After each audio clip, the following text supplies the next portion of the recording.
Namaskar, Rakhi Mitra. The other day, I was talking about Shillong, the incidents that have happened in Shillong, the banners, the posters, the beating up.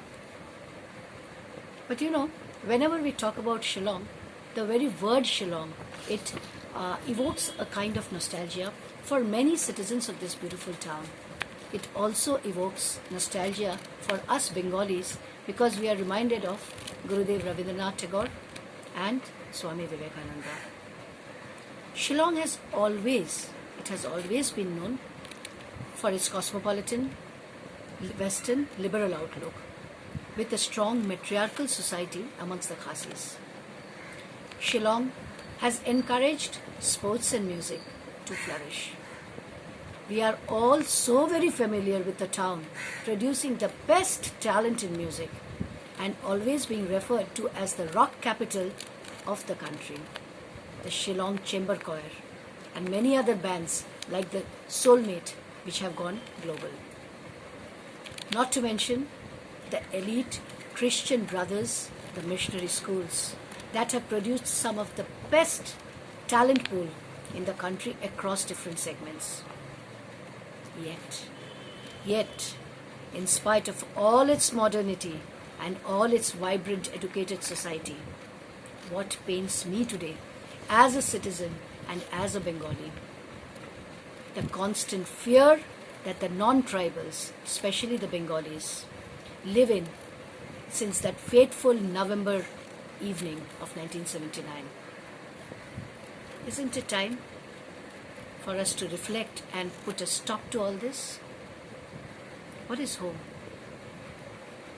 Home and identity, these are matters very close to one's heart, especially to the human heart. Why is it that the Hindu Bengali community population is the only community in India that seems to have suffered double displacement, that too on communal grounds, twice within the generation? Why did we inherit the collective fate of the Punjabi Hindus and the Kashmiri Pandits?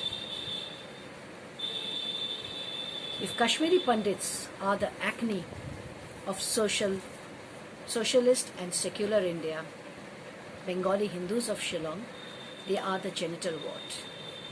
Nobody knows you have one. Nobody knows, but they are there. When xenophobia was at its worst in 1979, until the 1990s, we Bengalis were refugees with a right to citizenship. The cold-blooded murder of pregnant Gauri Dev in 1991, have you forgotten it? The day she was taking a walk with her husband, how she was murdered. The stabbing and the consequent death of Partho Adhyapak, Ratish Ghosh, a sweet vendor who was tossed into a cauldron of hot syrup and burnt alive. A student who lost his eyesight forever as he was hit by an arrow during a violent, which they called a peaceful procession. In 1980, a government employee, while transiting from Shillong to Tura, he was dragged out of the bus and he was brutally beaten. Do you know that gentleman never could repeat the story even to his family members? The horror of it, the trauma of it. I hope you remember the incident of 22nd December in Lalingkot, where a bus was stopped by a group of Khasi boys who asked the Khasi passengers to get down. Then the bus was taken to a nearby bridge. The 5 Bengali boys in the bus, they were dragged out, taken to the river stream, and they were killed. First they were brutally beaten and then they were killed using firewood and stone and rocks. You kill a person using rocks. You beat 6 or 7 young boys who had gone to play basketball during the lockdown period. You used iron rods to do it. That means what? These were not just threatening. It was an intent to kill, and they were killed. This idea, once this happened, during the Durga Pujas, they started this Khasi Student Union. I will ask you, who are they? A student union is putting up banners all across Shillong declaring that all Bengalis are Bangladeshis, so they should be thrown out. Who has the right to declare whether a person is a citizen of the country or not? Isn't it the central government? So how does this student union get the right to do so? Who gives them this right? Who gives them this permission? Who gives them this right to go around to people's houses, ask them for their identification, and then declare them illegal? A students' union. This idea of cosmopolitanism, it collapsed through the 1980s and the 1990s because it was engineered by riots in which 39 people lost their lives only in the year 1979. The number of wounded were 145 and the number of shops that were looted, shops and establishments that were looted were 225.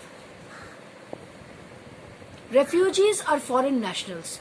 This was the first slogan that was raised immediately after the formation of Meghalaya. How did the people who have been staying there since ages suddenly become foreign nationals in their own country? Isn't Meghalaya a state, a part of India? Or is it a different country? Then how do you declare the people living in that state as foreign nationals? Then what did they start? They started the carefully planned pogroms in line with the Nazi policy of Lebensraum, targeting the locals of mixed population. They targeted the locals of mixed population. The populations like Moprem, Woingdo, Lamavela, these were violently cleansed. It was ethnic cleansing. The Bengalis were labeled as outcasts and the human waste. While this genocide continued, what was the government doing? It acted, as usual, in a very indifferent way. For them, whatever was happening was being done by some unidentified miscreants. And as a result, what happened? These killers, they went around killing with impunity because the perpetrators, till date, none of them have been caught or none of them have been held responsible for the crimes. So tell me, how can violence be viewed as a legitimate means to homogenize for political and social interest? Can you use it? Can you use violence as a means? Some of you, those who are listening to my video, may ask me, why are you reopening these open wounds? Why shouldn't I? I would have closed it had it stopped. Had the Israelis forgotten what the Nazis had done to them? No. Each and every Nazi was hunted down. It took them years, but they hunted them down. These are things which are never forgotten. Never to be forgotten, never to be forgiven. And yes, I am again telling, I am talking about it because it is continuing. These banners, the putting up of banners, the beating up of these young boys who had gone to play basketball during this corona lockdown, that is the reason I am again talking about this. Because it has not stopped. What is our fault? What was the fault of those 5 boys who were pulled out of the bus? What was the fault of Gauri Dev? Because she was a Bengali? Because she spoke the Bangla language? That was her only fault? Tell me. The English script, nowadays you use English script. Before the English script, it was brought by the Britishers. Before that, didn't you use the Bangla script?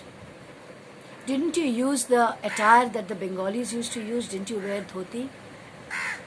So where did this bond of friendship that you had, the Khasi community had with the Bengalis, where did it disappear?